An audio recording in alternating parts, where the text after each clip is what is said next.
ప్రేమించినట్లే మీరును ఒకరినొకరు ప్రేమింపవలెను. యోహాను 13:34.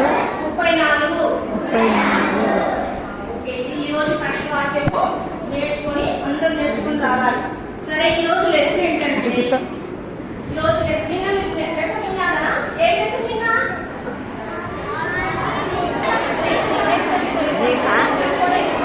అందరికా నేను మీకు ఇచ్చుచున్నాను.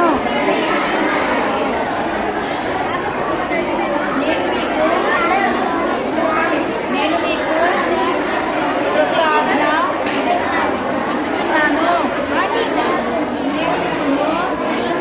ప్రేమించినట్టే మీరును ఒకరినొకరు ప్రేమింపవలెను. నేను మీకు క్రొత్త ఆజ్ఞ ఇచ్చుచున్నాను.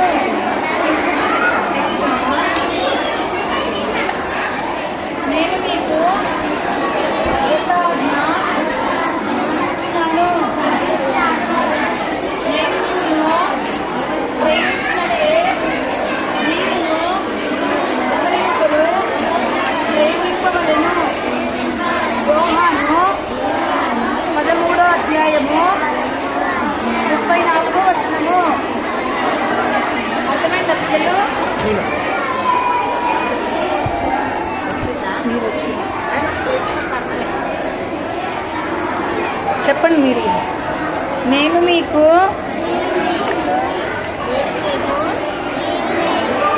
క్రొత్త ఆజ్ఞ ఇచ్చుచున్నాను. నేను మిమ్మును ప్రేమించినట్లు మీరును ఒకరినొకరు ప్రేమింపవలెను. చూడండి పిల్లలు, ఇవాళ మనం ఏం నేర్చుకున్నాము? దావీదుని సౌలు ఎలా చంపాలనుకున్నాడు? అవునా కదా? ఎందుకు చంపాలనుకున్నాడు? అతన్ని రాజుగా చేశాడు. ఆయనని బాగా వాళ్ళు మెచ్చుకుంటున్నారని చెప్పేసి రాజుగా చేయాలని అనుకున్నాడు. ప్రార్థనకి వెళ్ళేస్తాను. అర్థమైందా? కాబట్టి ఇది నువ్వు నన్ను అట్లా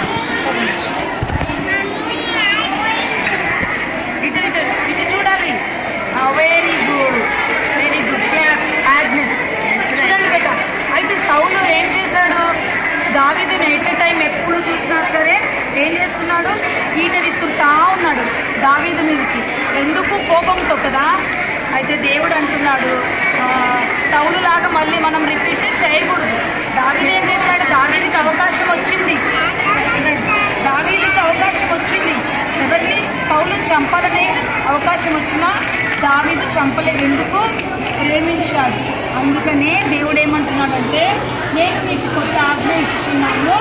నేను మిమ్మల్ని ప్రేమించినట్టు మీరు ఒకరినొకరు ప్రేమించుకోవాలి. మనకెవరైనా కోపంతో కొట్టినా సరే, ఇబ్బంది పెట్టినా మనం ఏం చేస్తాము? కోపంతో మనం కూడా పగ తీర్చుకోవాలనుకుంటాం కదా. అలాగ మనం తీర్చుకోవడానికి వీలు లేదు పిల్లలు. అర్థమవుతుందా? నిన్ను వల్లే పొరుగు వాడిని ప్రేమించాలని ప్రభు చెప్తున్నాడు. ఓకేనా? మన శత్రువుల్ని మనం ప్రేమించాలి. ఓకేనా? ఎప్పుడు వాళ్ళు తప్పు చేశారు కదా అని మనము తప్పు చేయడానికి వీల్లేదు. ఓకేనా? సరే, దేవుడు మిమ్మల్ని దీవించిన దాకా మీరు కంఠస్థ వాక్యము నేర్చుకోవాలి. ఇవాళ ఇదే కదా, మీరు ఇంటికి వెళ్ళిన తర్వాత మీరు కంఠస్థ వాక్యం నేర్చుకోవాలి. ఓకేనా? ఓకే పిల్లలు, ప్రార్థన చేసుకుందాం. మనము ప్రేమించినట్లే మీరును ఒకరినొకరు